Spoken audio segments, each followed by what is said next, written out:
Welcome to my YouTube channel HR educational hub বৰ্মাৰ ছাত্ৰ ছাত্ৰীসকল। আজিৰ এই ভিডিঅ'টোত আমি আলোচনা কৰিম কামৰূপ ৰুৰেল জিলাৰ জেনেৰেল সায়েন্সৰ কুৱেশ্যন পেপাৰখন। ইয়াতে যি 45টা MCQ আছে সেইখিনি আমি 100% কনচেপ্টৰ সৈতে আলোচনা কৰিম। বৰ্মাৰ ছাত্ৰ ছাত্ৰীসকল, যদি তোমালোকৰ জিলাত হাফ ইয়াৰলি এক্সাম হৈ যোৱা নাই তেতিয়াহ'লে ইয়াৰে কুৱেশ্যনবোৰ খুবেই ইম্পৰ্টেণ্ট হয় আৰু তোমালোকৰ প্ৰি বোৰ্ডৰ কাৰণেও ইম্পৰ্টেণ্ট হয়, লগতে তোমালোকৰ মেট্ৰিক পৰীক্ষাৰ কাৰণেও ইম্পৰ্টেণ্ট হয়। কাৰণ হাফ ইয়াৰলি এক্সামিনেশ্যন আৰু প্ৰি বোৰ্ড এক্সামিনেশ্যনৰ লগ কৰি তোমাৰ কি কৰে মেট্ৰিক পৰীক্ষাত প্ৰশ্নবোৰ বনায়। বৰ্তমান ছাত্ৰ ছাত্ৰীসকল, ইয়াৰ আগতেও মেথছৰ ছায়েন্সৰ গোটেইকেইটা কুৱেশ্যন পেপাৰ মই আপলোড কৰিছোঁ, তোমালোকে চাই লোৱা। বিভিন্ন জিলাৰ কুৱেশ্যন পেপাৰবোৰ আপলোড কৰা হৈছে। বৰ্তমান ছাত্ৰ ছাত্ৰীসকল, তোমালোকক সহায় কৰাৰ কাৰণে হোৱাটছআপ গ্ৰুপ বনোৱা হৈছে। হোৱাটছআপ গ্ৰুপৰ যিটো লিংক আছে সেইটো মই কমেণ্ট ছেকশ্যনত দি দিছোঁ, তোমালোকে কমেণ্ট ছেকশ্যনত গৈ হোৱাটছআপ গ্ৰুপত জইন হোৱা। বৰ্তমান ছাত্ৰ ছাত্ৰীসকল, তোমালোকৰ জিলাত এক্সামবোৰ হৈ গ'লে তোমালোকে হোৱাটছআপ গ্ৰুপত জইন হোৱা, তাতে মোৰ পাৰ্চনেল নাম্বাৰ পাবা, তোমালোকে তাতে কুৱেশ্যন পেপাৰবোৰ পঠাই দিবা, মই তোমালোকক সলিউশ্যন কৰি দি দিম। ইয়াতে চোৱা, তোমাৰ ইয়াতে যিবোৰ কুৱেশ্যন আহিছে সেই কুৱেশ্যনবোৰ খুবেই ইম্পৰ্টেণ্ট হয়। ইয়াতে চোৱা, আমাৰ প্ৰথম প্ৰশ্নটোত কি কৈছে, তোমালোকে অলপমান কৰি ল'বা, মোবাইলৰ পাৱাৰটো অলপ এডজাষ্ট কৰি ল'বা, কাৰণ ইয়াতে তোমাৰ অলপমান ব্লাৰ হৈ আছে, থাকিলেও তথাপি কিন্তু বুজি পোৱা যায়। তো মই পঢ়ি দিম, তোমালোকে চাই ল'বা। ইয়াতে তোমাৰ 1 নম্বৰ প্ৰশ্নটোত কৈছে চোৱা, তাপ বিয়োজক বিক্ৰিয়াৰ উদাহৰণ হ'ল। তাপ বিয়োজক বিক্ৰিয়া মানে যিবোৰ বিক্ৰিয়া তোমাৰ তাপৰ সহায়ত সংঘটিত হয়।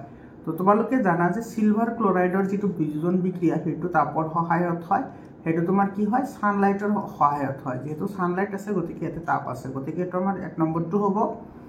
তাৰপিছত কেলছিয়াম কাৰ্বনেটক যদি আমি তাপ দিওঁ তেতিয়াহ'লে কেলছিয়াম অক্সাইড আৰু কাৰ্বন ডাই অক্সাইড উৎপন্ন হয়, এইটো কাৰেক্ট হ'ব।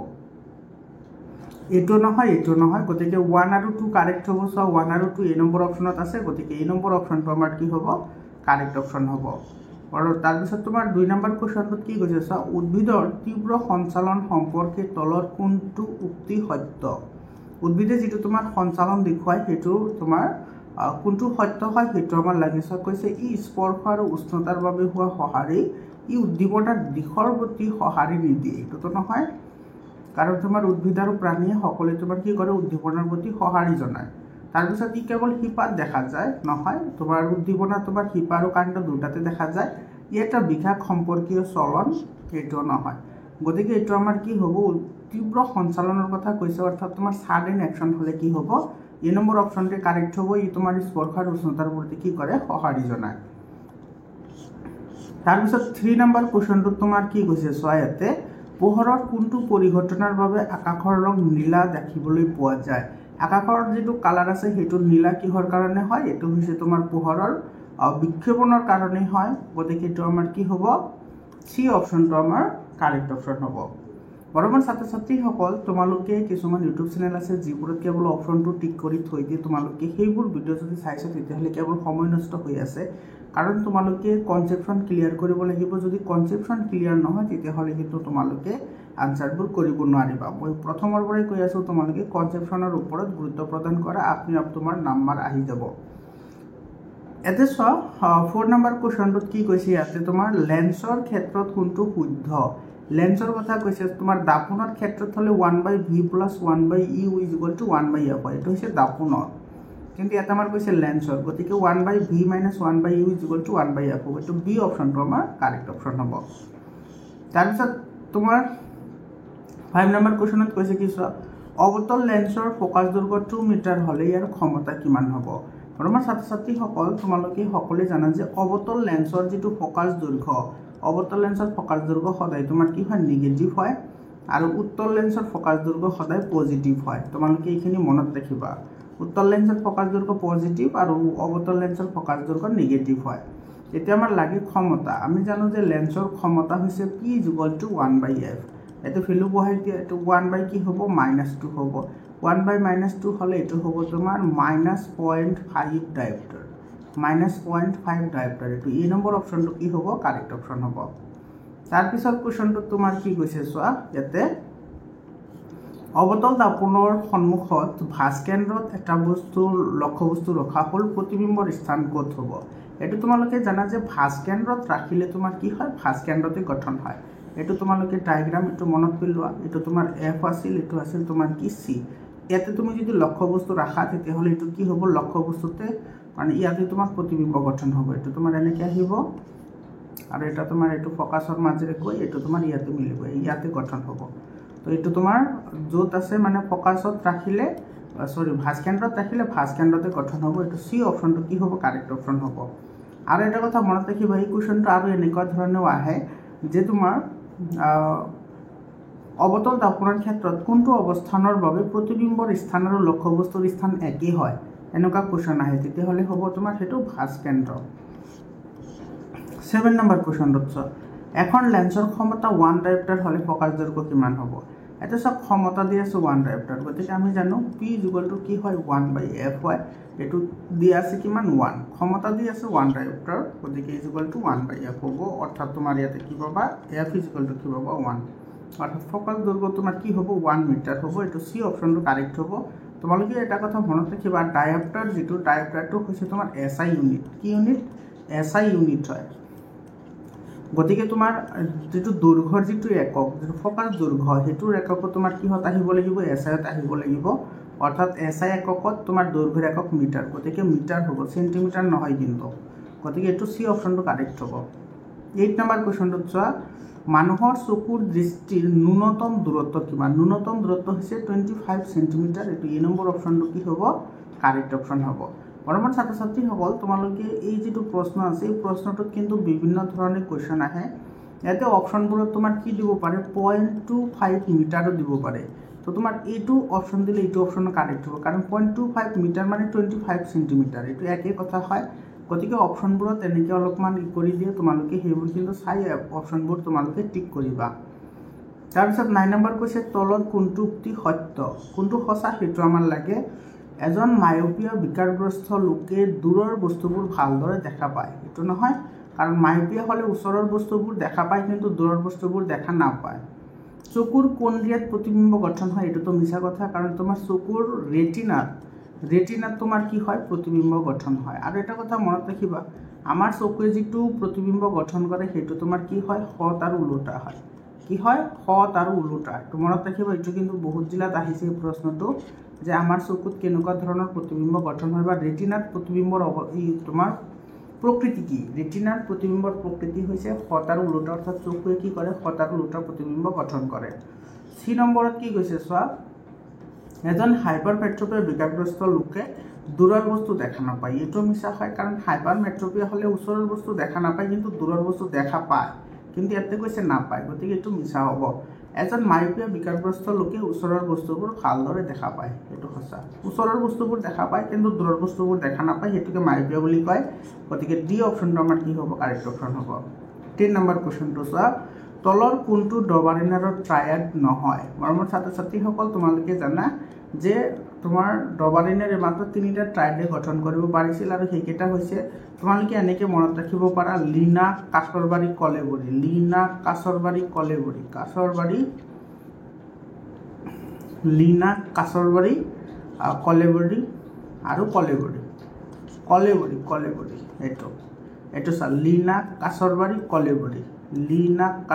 কলেবৰী মানে lithium sodium potassium calcium strontium barium chlorine bromine আৰু আয়োডিন লিনা কাছৰবাৰী কলেবৰী তো ইয়াতে চোৱা তোমাৰ লিনা এটো হৈছে তোমাৰ কাছৰবাৰী এটো হৈছে কলেবৰী এটো এইকেইটা হৈছে তোমাৰ ট্ৰায়াড হয় কিন্তু কোন নহয় গতিকে সি অপশনটো নহব তো আমাৰ যেটো নহয় হেতু শুদ্ধ হ'ব দ্যাট মিন্স সি অপশনটো আমাৰ কাৰেক্ট অপশন হ'ব 11 নম্বৰ কোৱেশ্যনটো কি কৈছে চোৱা যদি x y আৰু z মৌলকেইটাই ডবাৰিনাৰৰ ট্ৰায়াড গঠন কৰে য'ত x ৰ আণবিক ভৰ 14 আৰু y ৰ আণবিক ভৰ হৈছে 46 তেন্তে z ৰ পাৰমাণবিক সংখ্যা কিমান হ'ব মৰমৰ ছাত্ৰ ছাত্ৰীসকল এনেকুৱা ধৰণৰ যিবোৰ নাম্বাৰ আছে সেই তোমাৰ অংক আছে সেইবোৰ কিন্তু তোমালোকে ডবাৰিনাৰৰ ট্ৰায়াডৰ ফৰ্মুলা জানিলেহে তোমালোকে কৰিব পাৰিবা ডবাৰিনাৰ ট্ৰায়াডৰ সূত্ৰটো কি আছিল যে তিনিটা মৌলক ভৰৰ বৰ্ধিত ক্ৰমত সজালে প্ৰথমটো মৌলৰ ভৰ আৰু তৃতীয় মৌলৰ ভৰৰ গড় মান মাজৰটোৰ কি হয় সমান হয় অৰ্থাৎ গড় মান মানে এটো তোমাৰ কি পাবা x + z / 2 কি পাবা y বুজি পাইছা প্ৰথমটো আৰু তৃতীয়টো মৌলৰ গড় মান মাজৰটোৰ মৌলৰ কি হয় সমান হয় এটা ভ্যালু পুট কৰি দিয়ে এতে आंसर পাই যাবা x ৰ আছে 14 z টো আমাৰ নাই গতিকে তো z ৰাখা y আছে কিমান সৰি এইটো 2 আৰু ইফালে তোমাৰ y টো দিয়া আছে তোমাৰ কিমান 46 গতিকে এইটো লিখা 46 গতিকে তোমাৰ ইফালে কিমান পাবা 14 plus z is equal to ইফালে পাবা তোমাৰ কিমান 6 দুগুণা 12 2 হাতত গল 1 আৰু 2 4 গুণ 8 কে 9 92 অর্থাৎ z ইজ ইকুয়াল টু কিমান পাবা 92 মাইনাস 14 তো 12 পরে 4 গলে 8 এটা হল 8 8 পরে 1 গলে 7 এটা হবে 78 आंसर হবে এটা সি অপশনটো কি হবে কারেক্ট অপশন হবে 12 নাম্বার কোশ্চেনটো সোয়া মানুহৰ শৰীৰত জৈৱ ৰাসায়নিক প্ৰক্ৰিয়াত উৎপন্ন হোৱা নাইট্ৰজেন জাতীয় উপজাত পদাৰ্থ কোনটো অংগ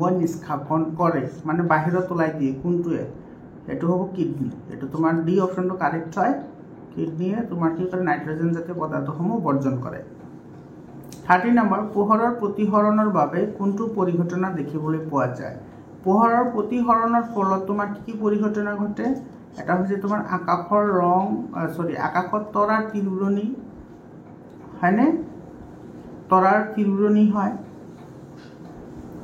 আৰু তোমাৰ কি হয় আৰু তোমাৰ হয় প্ৰকৃত সূৰ্যতকৈ কিছু আগত দেখা পোৱা যায় এইটো হৈছে 2 নম্বৰ 1 আৰু 2 কাৰেক্ট হ'ব আকাশৰ ৰং নীলা হয় বিক্ষেপণৰ কাৰণে আকাশৰ ৰং নীলা কিহৰ কাৰণে দেখা যায় পোহৰৰ বিক্ষেপণৰ কাৰণে আকাশৰ ৰং নীলা দেখা যায় গতিকে এইটো আমাৰ সি অপশনটো কাৰেক্ট হ'ব 1 আৰু 2 কাৰেক্ট হ'ব তাৰ পিছত 14 নম্বৰ কোশ্চনটোত কৈছে উদ্ভিদত খাদ্য কি আকাৰে পৰিবহন হয় শৰ্কৰা আকাৰে এই নম্বৰ অপশনটো কাৰেক্ট অপশন হয় 15 নম্বৰ কোশ্চনটো তোমাৰ কৈছে কি সোয়া এটা কলয়টো দ্ৰৱৰ মাজেৰে পাৰ হৈ গলে পোহৰৰ কোনটো ৰঙৰ বিচ্ছুৰণ সৰ্বাধিক হ'ব সৰ্বাধিক তোমালোকে এটো জানা VIDGYOR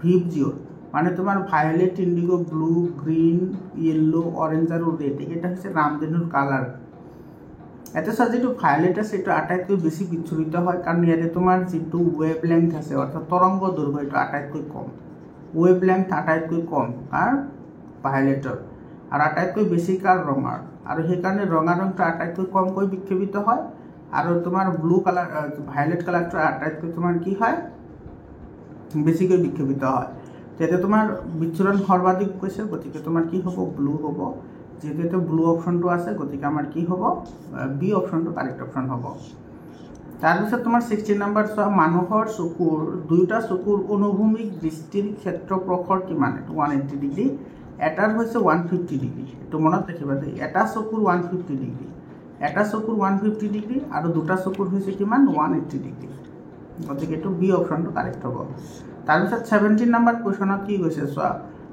10 সেন্টিমিটাৰ ফোকাস দৈৰ্ঘ্যৰ অৱতল দাপোন এখনত এটা থিয় প্ৰতিবিম্ব পাবলৈ বিচাৰিছে দাপোনখনৰ পৰা প্ৰতিবিম্বৰ দূৰত্ব কিমান হোৱা উচিত এটা যেহেতু আমাৰ কি বুলি কৈছে অৱতল দাপোন বুলি কৈছে ধৰিলে এইটো অৱতল দাপোন এইটো হৈছে মেৰু এটা ফোকাস আৰু এটা হৈছে ফাজ কেন্দ্ৰ এটা ফোকাস দৈৰ্ঘ্য দিয়া আছে তোমাৰ কিমান 10 সেন্টিমিটাৰ গতিকে ইয়াৰ পৰা এইখিনি দূৰত্ব দিয়া আছে তোমাৰ কিমান 10 সেন্টিমিটাৰ আমাৰ ইয়াতে দিয়া আছে হয়নে তো ইয়াতে কৈছে তোমাৰ সব থিয় প্ৰতিবিম্ব তোমালোকে মনত পেলোৱা যে অবতল দাপনে এটা অবস্থানৰ কাৰণে ইফালে তোমাৰ থিয় প্ৰতিবিম্ব গঠন হয় আৰু হেতু হৈছে কি যে তোমাৰ মেৰু আৰু ফোকাসৰ মাজত অৰ্থাৎ তোমাৰ এই মেৰু এটো হৈছে ফোকাস এটো হৈছে মেৰু এই ইয়াৰে মাজত তোমাৰ কি কৰিব লাগিব তোমাৰ লক্ষ্য বস্তুটো ৰাখিব লাগিব ইফালে তেতিয়া হলেহে তোমাৰ কি হয় হত প্ৰতিবিম্ব আৰু বিবৰ্ধিত প্ৰতিবিম্ব গঠন হয় মাত্ৰ এটা অবস্থানৰ কাৰণে হেতু হৈছে মেৰু আৰু ফোকাসৰ মাজত ৰাখিলে অৰ্থাৎ মেৰু আৰু ফোকাসৰ মাজত দৈৰ্ঘ্য দিয়া আছে তোমাৰ কিমান 10 সেন্টিমিটাৰ গতিকে তুমি 10 সেন্টিমিটাৰতকৈ কম দূৰত্বত ৰাখিলে তোমাৰ কি হ'ব থিয় আৰু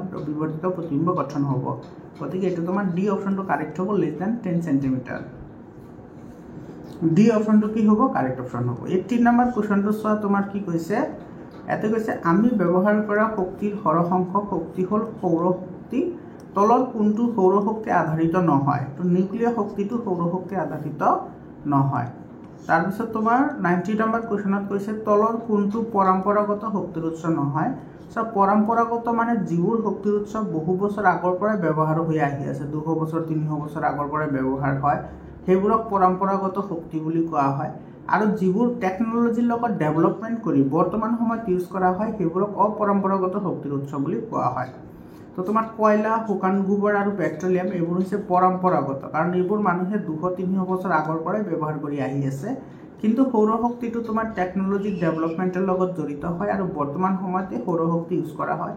গতিকে এইটো আমাৰ ডি অপশ্যনটো কাৰেক্ট হ'ব। এইটো পৰম্পৰাগত নহয়, এইটো অপৰম্পৰাগত শক্তিৰ উৎস। ডি অপশ্যন কাৰেক্ট হ'ব। 20 নম্বৰ চোৱা, সূৰ্যমুখী ফুলৰ চলনটো হ'ল সঁহাৰি, তলত দিয়া কোনটো জীৱনৰ প্ৰতি সঁহাৰি হয়? সূৰ্যমুখী চলনৰ যিটো ফল হয় সেইটো হৈছে তোমাৰ পোহাৰানুবেগৰ উদাহৰণ। পোহাৰানুবেগ। পোহাৰানুবেগ মানে পোহৰৰ প্ৰতি কি কৰে? সঁহাৰি জনায়। আৰু পোহৰৰ প্ৰতি সঁহাৰি জনালে সেইটো তোমাৰ কি হ'ব? দিন বা ৰাতি হ'ব। এইটো চি অপশ্যনটো কাৰেক্ট অপশ্যন হ'ব। এইটো তোমাৰ চি অপশ্যন কাৰেক্ট। তাৰপিছত 21 নম্বৰ চোৱা, দাপোনৰ সন্মুখত যিমান দূৰত থিয় নোহোৱা লাগে প্ৰতিবিম্বটো সদায় থিয় হ'ব। এনেকুৱা তোমাৰ কেতিয়া হ'ব পাৰে? সদায় থিয় যদি হ'ব লাগে তেতিয়াহ'লে হয় সমতুল হ'ব, নহ'লে উত্তুল হ'ব। এইটো ডি অপশ্যনটো কাৰেক্ট হ'ব। এইটো তোমালোকৰ এক্সাৰচাইজৰ পৰা কুৱেশ্যনটো দিছে। 22 নম্বৰ কুৱেশ্যনত কি কৈছে চোৱা, তলত দিয়া চিত্ৰসমূহ কোনটোৱে অৱতল দাপোনৰ প্ৰতিফলনক তোমাৰ সঠিকভাৱে প্ৰদৰ্শন কৰিছে? অৱতল দাপোনৰ সঠিকভাৱে চোৱা, এইটো মুখ্য অক্ষ, এইটো হৈছে মুখ্য অক্ষ। মুখ্য অক্ষৰ সমান্তৰালকৈ অহা পোহৰ ৰশ্মি সদায় ফকাছৰ মাজেৰে পাৰ হয়, কিন্তু এইটো চব ফকাছৰ মাজেদি যোৱা নাই, গতিকে এইটো নহ'ব। এইটো তোমাৰ চব ফকাছৰ পৰা ইফালে আহি গৈছে, গতিকে এইটোও নহ'ব। তাৰপিছত এইটো চোৱা, মুখ্য অক্ষৰ সমান্তৰালকৈ অহা পোহৰ ৰশ্মি ফকাছৰ মাজেৰে এনেকৈ প্ৰতিফলিত হ'ব, কিন্তু ইয়াতে চোৱা তোমাৰ চাইনটো উল্টা দি আছে এইটো, গতিকে এইটো নহয়। গতিকে আমাৰ কি হ'ব? ডি অপশ্যনটো কাৰেক্ট হ'ব। এইটো চোৱা, এইটো ঠিকে আছে, এইটো এনেকৈ আহিছে, এইটো প্ৰতিফলিত হৈছে ফকাছৰ মাজেৰে, গতিকে ডি অপশ্যনটো কাৰেক্ট অপশ্যন হ'ব। 23 নম্বৰ কুৱেশ্যনটোত কি কৈছে চোৱা, এটা মৌল এক্সে X2O3 অক্সাইড গঠন কৰে, ই মেণ্ডেলিভৰ পৰ্যাবৃত্ত তালিকাৰ কোনটো বৰ্গত স্থান লাভ কৰিব? ইয়াতে চোৱা তোমাৰ অক্সাইডৰ কথা কৈছে, আৰু অক্সাইডৰ তোমাৰ কিমান আছে? 3 আছে, গতিকে তোমাৰ এইটো 3 নম্বৰ বৰ্গত আহিব। এইটো বি অপশ্যনটো কি হ'ব? কাৰেক্ট অপশ্যন হ'ব। তোমালোকে মেণ্ডেলিভৰ পৰ্যাবৃত্ত তালিকাখন মনত ৰাখিব পাৰা। 1 নম্বৰ বৰ্গত 1 হ'ব অক্সাইডৰ, অক্সাইড হ'লে 1 আহিব, আৰু তোমাৰ 2 নম্বৰ বৰ্গত 2 আহিব, 3 নম্বৰ বৰ্গত 3 আহিব, 4 নম্বৰ বৰ্গত 4 আহিব এনেকৈ। গতিকে এইটো যিহেতু 3 আছে, গতিকে এইটো 3 নম্বৰ বৰ্গত আহিব। এইটো তোমাৰ কি হ'ব? বি অপশ্যনটো কাৰেক্ট হ'ব। তাৰপিছত তোমাৰ 24 নম্বৰ কুৱেশ্যনটো চোৱা, এইটো তোমালোকৰ কিতাপৰ পৰা দিছে। যদি ঘূৰণীয়া আৰু সেউজীয়া মটৰৰ বীজক RRYY সুতুৰা হালধীয়া মটৰৰ বীজ r y ৰ সৈতে সংকৰণ কৰোৱা হয়, তেন্তে F1 প্ৰজন্ম হ'ব। F1 প্ৰজন্ম তোমাৰ গোটেইখিনি 100% ঘূৰণীয়া আৰু হালধীয়া হ'ব। এইটো তোমাৰ চি অপশ্যনটো কি হ'ব? কাৰেক্ট অপশ্যন হ'ব। ঘূৰণীয়া আৰু হালধীয়া হ'ব, গোটেইকেইটা হ'ব। F2 জোনত তোমাৰ কি হয়? বেলেগ বেলেগ হয়। এইটো F1ৰ কথা কৈছে, এইটো F1 জেনেৰেশ্যনৰ, গতিকে এইটো আমাৰ চি অপশ্যনটো কাৰেক্ট অপশ্যন হ'ব। 25 নম্বৰ কুৱেশ্যনত কি কৈছে চোৱা, এখন দাপোন X সৌৰ ফলকত ব্যৱহাৰ কৰা হয়। এতিয়া চোৱা, দাপোন সৌৰ ফলকত কোনটো দাপোন ব্যৱহাৰ কৰা হয়? অৱতল দাপোন। কি দাপোন? অৱতল দাপোন ব্যৱহাৰ কৰা হয়। আৰু আন এখন দাপোন Y গাড়ীৰ পিছফালে চাবলৈ ব্যৱহাৰ কৰা হয়। গাড়ীৰ পিছফালে চাবলৈ কি ব্যৱহাৰ কৰা হয়? উত্তল দাপোন ব্যৱহাৰ কৰা হয়। প্ৰথমতে তুমিতো এই কথাটো জানিব লাগিব, দুয়োখন দাপোনৰ ক্ষেত্ৰত কোনটো শুদ্ধ হয়, কোনটো শুদ্ধ হ'ব সেইটো তোমাৰ লাগে। এইটো শুদ্ধ কোনটো হ'ব চাবা। ইয়াতে তোমাৰ 1 নম্বৰত কি কৈছে চোৱা, 1 নম্বৰত কৈছে তোমাৰ X দাপোনে গঠন কৰা প্ৰতিবিম্ব ফকাছ গঠন কৰে, ই সৎ আৰু কি হ'ব? সংকুচিত হ'ব। এইটো তোমাৰ কি হয়? কাৰেক্ট হয়। 2 নম্বৰত দিছে Y দাপোনে গঠন কৰা প্ৰতিবিম্ব অসৎ, সংকুচিত আৰু তোমাৰ কি হ'ব? থিয় হ'ব। গতিকে এইটো তোমাৰ কি হ'ব? কাৰেক্ট হ'ব। তাৰপিছত তোমাৰ এইটো X দাপোনে গঠন কৰা প্ৰতিবিম্ব অসৎ, সংকুচিত আৰু তোমাৰ থিয় নহয়, থিয়টো নহয়, ওলোটা হয়। এইটো অৱতল দাপোন আছিলহে। অৱতল দাপোনৰ সদায় তোমাৰ কি কৰে? ওলোটা প্ৰতিবিম্বহে গঠন কৰে, সদায় নহয়, মেক্সিমাম ক্ষেত্ৰতে। গতিকে তোমাৰ এইটো নহ'ব। গতিকে 1 আৰু 2টো কেৱল কাৰেক্ট হ'ব। এই নম্বৰ অপশ্যনটো কাৰেক্ট অপশ্যন হ'ব। 26 নম্বৰ কুৱেশ্যনটোত চোৱা কি কৈছে, আধুনিক পৰ্যাবৃত্ত তালিকাৰ ক্ষেত্ৰত কোনটো উক্তি সত্য হয়? ইয়াৰে অনুভূমিক 18টা শাৰী আছে, যাক পৰ্যায় বুলি কোৱা হয়। এইটো মিছা হয়। ইয়াতে তোমাৰ যিটো অনুভূমিক শাৰী আছে সেইবোৰক বৰ্গ বোলে, পৰ্যায় নকয়। পৰ্যায় হৈছে 7টা, পৰ্যায় কেইটা? 7টা, গতিকে এইটো মিছা হয়। 2 নম্বৰত কৈছে ইয়াত 7টা উলম্ব, 7টাটো উলম্ব নহয়, 18টাহে উলম্ব শাৰী আছে, গতিকে এইটোও নহয়। তাৰপিছত তোমাৰ চি নম্বৰত কৈছে ইয়াতে 18টা উলম্ব স্তম্ভ আছে, যাক বৰ্গ বুলি কোৱা হয়। এইটো চি অপশ্যনটো কি হ'ব? কাৰেক্ট হ'ব। আৰু ইয়াতে 7টা পথালি শাৰী আছে, যাক পৰ্যায় বুলি কোৱা হয়, ইয়াতে বৰ্গ দি আছে, গতিকে এইটো নহয়। ডেট মিনছ চি অপশ্যনটো কাৰেক্ট হ'ব। তাৰপিছত কুৱেশ্যনটো চোৱা 27 নম্বৰত কৈছে জৈৱ গেছত মিথেনৰ শতাংশ কিমান 60 to 75%, অৰ্থাৎ সৰ্বাধিক পৰিমাণে তোমাৰ কি থাকে মিথেন থাকে। এইটো ডি অপশ্যনটো কাৰেক্ট অপশ্যন হ'ব। তাৰপিছত কুৱেশ্যনটো চোৱা বায়ুৰ উপস্থিতিত এলুমিনিয়াম, বায়ুৰ উপস্থিতিত এলুমিনিয়াম মানে তোমাৰ যিটো এলুমিনিয়াম আছে এলুমিনিয়ামে অক্সিজেনৰ লগত বিক্ৰিয়া কৰিলে কি উৎপন্ন হ'ব Al2O3 অৰ্থাৎ এলুমিনিয়াম অক্সাইড। আৰু মেগনেছিয়ামৰ ফিটা, মেগনেছিয়ামৰ ফিটা যদি অক্সিজেনত দহন কৰা হয় কি উৎপন্ন হয় মেগনেছিয়াম অক্সাইড উৎপন্ন হয়, হয়নে? কি উৎপন্ন হয় চোৱা, তো তোমাৰ এলুমিনিয়াম অক্সাইড উৎপন্ন হ'ব Al2O3 হ'ব হা, Al2O3 আৰু MgO হ'ব। Al2 এইটো চোৱা বি অপশ্যনত আছে, এইটো বি অপশ্যনটো আমাৰ কি হ'ব কাৰেক্ট অপশ্যন হ'ব, এইটো বি অপশ্যন আমাৰ কাৰেক্ট অপশ্যন হয়। 29 নম্বৰ কুৱেশ্যনত কি কৈছে চোৱা তলত দিয়া মৌলসমূহৰ কোনটো গোট মৌলৰ ধাতৱীয় গুণ বৃদ্ধিৰ সঠিক ক্ৰমত আছে সেইটো তোমাৰ ওলাব লাগে। এতিয়া চোৱা বেৰিয়াম মেগনেছিয়াম আৰু কেলছিয়াম, এইটো ডি অপশ্যনটো কাৰেক্ট হ'ব কাৰণ তোমাৰ বেৰিয়াম ওপৰত আছে, বেৰিয়াম ওপৰত, তাৰপিছত আছে মেগনেছিয়াম, তাৰপিছত আছে কি কেলছিয়াম। গতিকে তোমালোকে জানা যে বৰ্গ এটাৰ ওপৰৰ পৰা তললৈ আহিলে তোমাৰ কি হয় ৰাসায়নিক ধৰ্ম অৰ্থাৎ ধাতৱীয় গুণটো বৃদ্ধি পায়। গতিকে এইটো ওপৰত আছে, তো তাৰপিছত আছে মেগনেছিয়াম, তাৰপিছত আছে কেলছিয়াম। গতিকে কেলছিয়ামৰ আটাইতকৈ বেছি, তাৰপিছত মেগনেছিয়াম, তাৰপিছত বেৰিয়াম, এইটো ঊৰ্ধ্বক্ৰমত সজাবলৈ দিছে।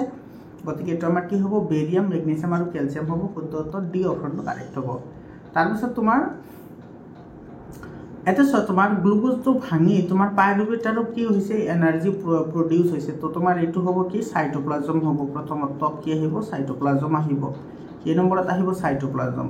আৰু লেক্টিক এচিড আৰু তোমাৰ কি এনাৰ্জি উৎপন্ন হয় কেতিয়া যেতিয়া তোমাৰ এবসেন্স অফ কি থাকে এবসেন্স অফ অক্সিজেন, এবসেন্স অফ অক্সিজেন, অক্সিজেনৰ অনুপস্থিতিত লেক্টিক এচিড উৎপন্ন হয় আৰু তোমাৰ গ্লুকোজৰ অনুবোৰ চাইটোপ্লাজমত পাইৰুভেটনলৈ পৰিৱৰ্তিত হয়। গতিকে এ হ'ব চাইটোপ্লাজম আৰু বি হ'ব তোমাৰ অক্সিজেনৰ অনুপস্থিতি, এ চাইটোপ্লাজম হ'ব, এ চাইটোপ্লাজম, এইটোতো মাইটোকণ্ড্ৰিয়া কৈছে, এইটোতো নহয়।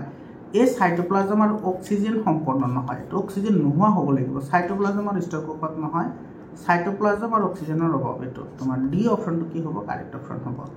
তাৰপিছত তোমাৰ 34 নম্বৰ কুৱেশ্যনত কি হৈছে চোৱা তলত দিয়া কোনটো মৌলৰ সৰ্বোচ্চ সংখ্যক যোজক ইলেক্ট্ৰন আছে। এটা চোৱা যোজক ইলেক্ট্ৰন ওলাবলৈ হ'লে তুমি ইয়াৰে ইলেক্ট্ৰনৰ বিন্যাস লিখিব লাগিব। ছডিয়ামৰ এটমিক নাম্বাৰ হৈছে 11। বৰ্তমান ছাত্ৰ ছাত্ৰীসকল তোমালোকক ইয়াতে আৰু এটা ইনফৰমেশ্যন দিওঁ, তোমালোকে যদি ছায়েন্সৰ তাৰপিছত তোমাৰ মেথছৰ তাৰপিছত ছ'চিয়েল ছায়েন্স আৰু এছামিছ এই চাৰিটা ছাবজেক্টৰ যদি তোমালোকৰ ই বুক লাগে, ই বুক মই চেপ্টাৰ ৱাইজ ই বুক বনাইছোঁ, তোমালোকৰ যদি ই বুক লাগে তেতিয়াহ'লে 7002824673 এইটো নম্বৰত তোমালোকে কণ্টেক্ট কৰিবা, হোৱাটছআপ কৰিবা, তোমালোকে ই বুকবোৰ পাই যাবা, একেবাৰে কম দামতে তুমি ই বুকখিনি পাই যাবা। বৰ্তমান ছাত্ৰ ছাত্ৰীসকল তোমালোকে মেট্ৰিক পৰীক্ষালৈ কোনো ধৰণৰ চিন্তা কৰিব নালাগে, তোমালোকে গোটেইখিনি পাই যাবা। আৰু এই ই বুকৰ পৰা তোমালোকে 99% কুৱেশ্যন তোমালোকে কমন পাবা। আৰু মেথছৰ যিখিনি তোমাৰ আছে তাতে মই 100% কনচেপশ্যন মই কাভাৰ কৰিছোঁ, গতিকে তোমালোকৰ কোনো প্ৰব্লেম নহ'ব। বৰ্তমান ছাত্ৰ ছাত্ৰীসকল তোমালোকে কিন্তু 1ৰ পৰা 30 লৈ অৰ্থাৎ তোমাৰ হাইড্ৰজেনৰ পৰা জিংকলৈ তোমালোকে কিন্তু এই মৌলকেইটা মুখস্থ ৰাখিব লাগিব, তেতিয়াহ'লে সেই তোমালোকে কেমিষ্ট্ৰিত আগবাঢ়িব পাৰিবা। ছডিয়ামৰ 11 হয়, ইয়াৰে ইলেক্ট্ৰনৰ বিন্যাস লিখিলে হ'ব 281। তাৰপিছত আছে ফছফৰাছৰ তোমাৰ কিমান হয় 15 হয়, ইয়াৰে হ'ব 285। চিলিকনৰ হৈছে 14, এইটো হ'ব তোমাৰ 284। আৰু এলুমিনিয়ামৰ হৈছে 13, এইটো হ'ব তোমাৰ কিমান 283। যোজক ইলেক্ট্ৰনৰ কথা সুধিছে, অৰ্থাৎ বহিৰতম কক্ষত কেইটা ইলেক্ট্ৰন আছে চোৱা, ইয়াতে আছে 3টা, ইয়াতে আছে 4টা, ইয়াতে আছে 5টা, ইয়াতে আছে 1টা। তো আটাইতকৈ বেছি কাৰ আছে, এইটোৰ আছে 5টা, এইটো আছে, গতিকে বি অপশ্যনটো কি হ'ব কাৰেক্ট অপশ্যন হ'ব। তাৰপিছত চোৱা তোমাৰ 32 নম্বৰ কি কৈছে মানুহৰ ঐচ্ছিক কাম যেনে কাগজত লিখা তাৰপিছত নিয়ন্ত্ৰণ হয় মগজুৰ যিটো অংশ তাৰ নাম কি, তাৰ নাম চেৰিবেলাম। এইটো চেৰিবেলামে তোমাৰ ঐচ্ছিক কাৰ্যবোৰ কি কৰে নিয়ন্ত্ৰণ কৰে। ঐচ্ছিক কাৰ্য মানে যিবোৰ কাম আমি নিজে কৰিব পাৰোঁ, ইচ্ছামতে কৰিব পাৰোঁ, আৰু যিবোৰ কাম আমি ইচ্ছামতে কৰিব নোৱাৰোঁ সেইবোৰক অনৈচ্ছিক কাম বুলি কোৱা হয়। আৰু অনৈচ্ছিক কামবোৰ তোমাৰ চেৰিব্ৰামে তোমাৰ নিয়ন্ত্ৰণ কৰে আৰু ঐচ্ছিক কামবোৰ তোমাৰ চেৰিবেলামে নিয়ন্ত্ৰণ কৰে, দুটা কথা মনত ৰাখিবা। 33 নম্বৰ কৈছে দুটা স্নায়ুকোষৰ মাজৰ শূন্য ঠাইক কি বুলি কয় সাইনেপ্স বুলি কয়, এইটো বি অপশ্যনটো কাৰেক্ট হ'ব। বৰ্তমান ছাত্ৰ ছাত্ৰীসকল তোমালোকক আৰু এটা ইনফৰমেশ্যন দিওঁ, তোমালোকে যদি আজমল ছুপাৰ 40ৰ কাৰণে যদি তোমালোকে প্ৰিপাৰেশ্যন কৰিব বিচৰা তেতিয়াহ'লে তোমালোকে মোৰ চেনেলৰ থ্ৰুৱেদি প্ৰিপাৰেশ্যন কৰিব পাৰিবা। যোৱা বছৰ বহুত ষ্টুডেণ্টে মোৰ চেনেলৰ থ্ৰুৱেদি তাতে এডমিশ্যন পাইছে, গতিকে তোমালোকেও পাবা, চিন্তা কৰাৰ কোনো দৰকাৰ নাই। 100% মই তোমালোকক প্ৰিপাৰেশ্যন কৰাম। তোমালোকে চেনেলটো ছাবস্ক্ৰাইব কৰি হোৱাটছআপ গ্ৰুপত জইন হোৱা। হোৱাটছআপ গ্ৰুপৰ লিংকটো মই কমেণ্ট ছেকশ্যনত দি দিছোঁ। 34 নম্বৰ চোৱা, মূত্ৰ নিৰ্গমনৰ সঠিক পথ। এইটো তোমাৰ কিডনী, ইউৰেথ্ৰা আৰু ব্লাডাৰ। ব্লাডাৰটো আগতে পিছত নাহে, কিডনীৰ পিছততো তোমাৰ ব্লাডাৰ নাহে, এইটো নহয়। কিডনী, ইউৰেথ্ৰাৰ প্ৰস্ৰাৱ বাহিনলী হয়, এইটো তোমাৰ চি অপশ্যনটো কাৰেক্ট হ'ব। কিডনীৰ পিছত আহিব ইউৰেথ্ৰা, তাৰপিছত আহিব ব্লাডাৰ, তাৰপিছত আহিব ইউৰেথ্ৰা। গতিকে এইটো আমাৰ চি অপশ্যনটো কি হ'ব, কাৰেক্ট অপশ্যন হ'ব। 35 নম্বৰ কুৱেশ্যনটো কি কৈছে চোৱা, এটা বেক্টেৰিয়াত থকা জিনীয় পদাৰ্থ, বেক্টেৰিয়াত জিনীয় পদাৰ্থ DNA থাকে, এইটো কেৱল DNAটো থাকে জিনীয় পদাৰ্থ হিচাপে। 36 নম্বৰ কুৱেশ্যনটোত কি কৈছে চোৱা, ডাক্তৰ এজনে মানুহক ইনচুলিনৰ বেজী দিবলৈ কোৱা হ'ল, ইয়াৰে কাৰণ কি? চোৱা, ইনচুলিনৰ বেজী কিহৰ কাৰণে দিয়ে? এটা মনত ৰাখা তোমালোকে, ইনচুলিনটো তোমাৰ অগ্নাশয় গ্ৰন্থিয়ে নিঃসৰণ কৰে। কোনটো গ্ৰন্থিয়ে? অগ্নাশয় গ্ৰন্থিয়ে নিঃসৰণ কৰে। আৰু ইনচুলিনৰ কাম হৈছে তেজৰ চেনিৰ পৰিমাণ নিয়ন্ত্ৰণ কৰা। তেজৰ চেনিৰ পৰিমাণ নিয়ন্ত্ৰণ কৰা হৈছে তোমাৰ ইনচুলিনৰ কাম। ঠিক আছে, তো তোমাৰ যেতিয়াই তোমাৰ অগ্নাশয় গ্ৰন্থিয়ে ইনচুলিনটো তোমাৰ উপযুক্তভাৱে নিঃসৰণ নকৰে, তেতিয়া মানুহৰ ডায়েবেটিছ বেমাৰ হয়। ডায়েবেটিছ বেমাৰ বুজি পালা? তো আমাৰ ইয়াতে ইনচুলিনৰ বেজী কিহৰ কাৰণে দিব? এইটো তোমাৰ ডায়েবেটিছ হৈছে আৰু তোমাৰ অগ্নাশয়ে ইনচুলিনটো নিঃসৰণ নকৰে, সেইকাৰণে। সেইটোতো হৃদযন্ত্ৰৰ লগত কোনো সম্পৰ্কই নাই, ৰক্তচাপৰ লগতো নাই, এইটোও নহয়। গতিকে বাকী হ'ল এটা ডি অপশ্যন কাৰেক্ট হ'ব। এইটো চোৱা, তেওঁৰ অগ্নাশয়ে পৰ্যাপ্ত পৰিমাণে প্ৰয়োজনীয় হৰম'ন প্ৰস্তুত কৰা নাই, এইটো ডি অপশ্যনটো কাৰেক্ট হ'ব। 37 নম্বৰ কুৱেশ্যনত কি কৈছে চাওক, পত্ৰৰন্ধ্ৰৰ ছিদ্ৰ মুকলি আৰু বন্ধ হয় ৰক্ষী কোষত পানীৰ ভিতৰলৈ আৰু বাহিৰলৈ হোৱা চলনৰ বাবে। এইটো পত্ৰৰন্ধ্ৰৰ ছিদ্ৰ আৰু মুকলি বন্ধ হোৱা কামটো ৰক্ষী কোষৰ দ্বাৰা তোমাৰ কি হয়? ৰক্ষী কোষৰ দ্বাৰা তোমাৰ এইটো পৰিচালিত হয়। আৰু ৰক্ষী কোষে কেনেকৈ পৰিচালিত কৰে? পানীৰ দ্বাৰা। কিহৰ দ্বাৰা? পানীৰ দ্বাৰা। অৰ্থাৎ পানীৰ ভিতৰলৈ সোমালে বন্ধ হয় আৰু বাহিৰত ওলাই যোৱাৰ সময়ত এইটো খোলা খায়। তাৰপিছত 38 নম্বৰ কুৱেশ্যনটো তোমাৰ কি কৈছে চোৱা, এইটো কাঁচৰ প্ৰতিসৰণাংক 1.5 হ'লে কাঁচত পোহৰৰ দ্ৰুতি কিমান হ'ব? এইটো চোৱা, তোমাৰ কাঁচৰ প্ৰতিসৰণাংক দি আছে। আমি জানো প্ৰতিসৰণাংক ইজুগলটো কি হয়? C/V। এটা C মানে হৈছে পোহৰৰ দ্ৰুতি। পোহৰৰ দ্ৰুতি হৈছে 3 × 10⁸ মিটাৰ/ছেকেণ্ড। আৰু ইয়াতে V2 ওলাব লাগে, আৰু এইটো আমাৰ দিয়া আছে, প্ৰতিসৰণাংকত দিয়া আছে, এইটো চোৱা 1.5। গতিকে এইটো হ'ব 1.5। বুজি পালা? কেলকুলেশ্যন কৰা। গতিকে V ইজুগলটো কি হ'ব? 3 × 10⁸ ডিভাইডেড বাই কি হ'ব? 1.5। এইটো আহিব মিটাৰ/ছেকেণ্ড। গতিকে এইটো পইণ্টটো গুচাবলৈ হ'লে ওপৰত আহিব তোমাৰ 30 × 10⁸, আৰু তলত আহিব 50, হয়নে? 10 মাল্টিপ্লাই কৰি দিলে এইটো তোমাৰ 2 বাৰ যাব, এইটো পাবা কিমান? 2 × 10⁸ মিটাৰ/ছেকেণ্ড। গতিকে 2 × 10⁸ মিটাৰ/ছেকেণ্ড 3 নম্বৰ অপশ্যনটো কাৰেক্ট অপশ্যন হয়। 39 নম্বৰ কুৱেশ্যনটো চোৱা, মানুহৰ মুখ গহ্বৰত খাদ্যৰ শ্বেতসাৰ অংশ ভাঙি সৰল চেনিলৈ পৰিৱৰ্তন হয়। এই প্ৰক্ৰিয়াত কোনটো উৎসেচকে অংশগ্ৰহণ কৰে? এইটো তোমাৰ কোনে কৰে? এমাইলেজে। ক'ত? লালুট এমাইলেজ। এইটো ডি অপশ্যনটো কাৰেক্ট হয়। এমাইলেজৰ কাম হৈছে তোমাৰ খাদ্যৰ শ্বেতসাৰ অংশ ভাঙি চেনিলৈ পৰিৱৰ্তন কৰা। এইটো ডি অপশ্যনটো কি হ'ব? কাৰেক্ট অপশ্যন হ'ব। আৰু তোমাৰ ইয়াতে যিটো ট্ৰিপচিন আছে, ট্ৰিপচিনে তোমাৰ চৰ্বিসমূহক কি কৰে? সংশ্লেষণ কৰে। ট্ৰিপচিনে চৰ্বি সংশ্লেষণ কৰে, মনত ৰাখিবা। আৰু পেপচিনে তোমাৰ কি কৰে? খাদ্যৰ প্ৰটিন অংশ ভাঙি পেলায়। প্ৰটিন অংশ ভাঙে। পেপচিন পাকস্থলীত পোৱা যায়। পেপচিনটো পাকস্থলীত থাকে।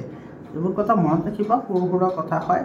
তাৰপিছত তলৰ কোনযোৰ ক্ৰমজমে মানৱ সন্তানৰ ক্ষেত্ৰত পুৰুষৰ লিংগ নিৰ্ধাৰণ কৰে? তোমালোকে জানা যে পুৰুষৰ হৈছে XY ক্ৰমজম থাকে, আৰু তোমাৰ মহিলাৰ থাকে XX।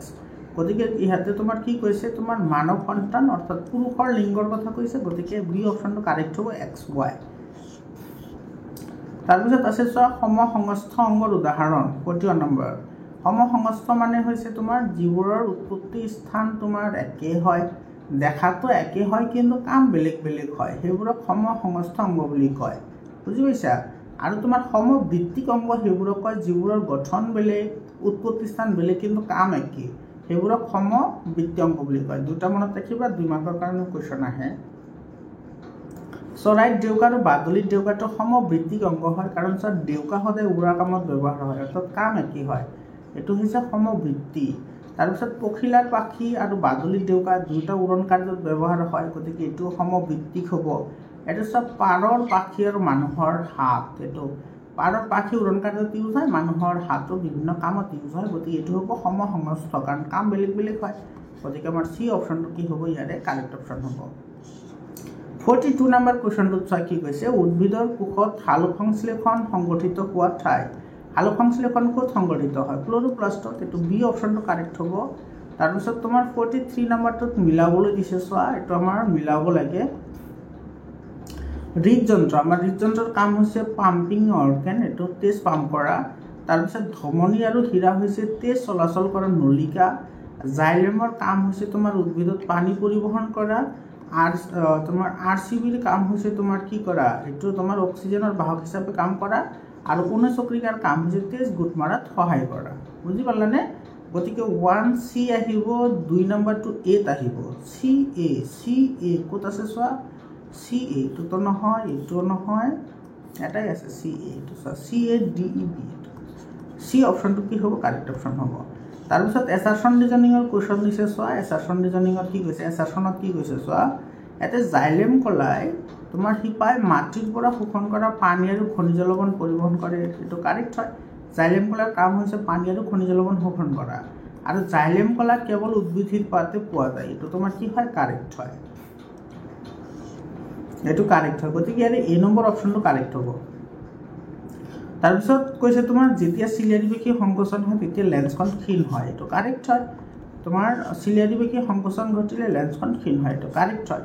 চিলিয়াৰী পেশীয়ে চকুৰ দৃষ্টি ক্ষমতা নিয়ন্ত্ৰণ কৰে, এইটো ইনকাৰেক্ট হয়, কিয়, কাৰণ তোমাৰ চিলিয়াৰী পেশীয়ে তোমাৰ দৃষ্টি ক্ষমতা নিয়ন্ত্ৰণ নকৰে, ই তোমাৰ নিয়ন্ত্ৰণ কৰে ফকাছ দৈৰ্ঘ্য, কি ফকাছ দৈৰ্ঘ্যহে নিয়ন্ত্ৰণ কৰে, এইটো তোমাৰ পাৱাৰ অফ লেন্স, এইটো কৈছে control the power of lens, অৰ্থাৎ ক্ষমতা, তোমাৰ লেন্সৰ ক্ষমতা কাৰ ওপৰত নিৰ্ভৰ কৰিব, লেন্সৰ ক্ষমতা নিৰ্ভৰ কৰে তোমাৰ ফকাছ দৈৰ্ঘ্যৰ ওপৰত, গতিকে ফকাছ দৈৰ্ঘ্যটো তোমাৰ যদি কম বেছি হয় তেতিয়াহ'লে ক্ষমতাও কম বেছি হ'ব, গতিকে এইটো তোমাৰ কি হ'ব, কাৰেক্ট হ'ব, ইয়াৰে দুইটা কাৰেক্ট হ'ব, গতিকে তোমাৰ ইয়াতে তোমাৰ কি হ'ব, এইটো এ নম্বৰ অপশ্যনটো কাৰেক্ট হ'ব। ইয়াৰে এছাৰশ্যন আৰু ৰিজন দুইটা সঁচা হয়, লগতে ৰিজনটো এছাৰশ্যনৰ শুদ্ধ ব্যাখ্যাও হয়, তোমাৰ এ নম্বৰ অপশ্যনটো কি হ'ব, কাৰেক্ট অপশ্যন হ'ব। মৰমৰ ছাত্ৰ ছাত্ৰীসকল, এইখিনি আছিল তোমাৰ 45টা MCQ, তোমালোকক মই আকৌ মনত পেলাই দিছোঁ, ছায়েন্সৰ, মেথছৰ, তাৰপিছত ছ'চিয়েল ছায়েন্স আৰু এছামিছ, এই 4টা ছাবজেক্টৰ তোমালোকৰ যদি ইবুক লাগে, ইবুক তোমালোকে একেবাৰে কম দামতে পাই যাবা, তোমালোকে এইটো নম্বৰত কণ্টেক্ট কৰিবা, 70022824 এইটো নম্বৰত তোমালোকে হোৱাটছআপ কৰিবা। আৰু তোমালোকে আজমল সুপাৰ 40ৰ কাৰণে প্ৰিপাৰেশ্যন কৰিব বিচাৰিলে মোৰ চেনেলৰ থ্ৰুদি প্ৰিপাৰেশ্যন কৰিব পাৰিবা, তুমি সেইবোৰ প্ৰিপাৰেশ্যন কৰিলে তোমালোকে চেনেলটো ছাবস্ক্ৰাইব কৰা আৰু হোৱাটছআপ গ্ৰুপত জইন হোৱা। তাৰপিছত মৰমৰ ছাত্ৰ ছাত্ৰীসকল, বিভিন্ন জিলাৰ কুৱেশ্যন পেপাৰবোৰ মই ডে বাই ডে আপলোড কৰি আছোঁ, তোমালোকে সেইবোৰ চাবা, তোমালোকৰ এক্সামৰ কাৰণে খুবেই ইম্পৰ্টেণ্ট হয়। আজিৰ কাৰণে এইখিনিয়ে, আকৌ লগ পাম বেলেগ এটা ভিডিঅ'লৈ, ধন্যবাদ।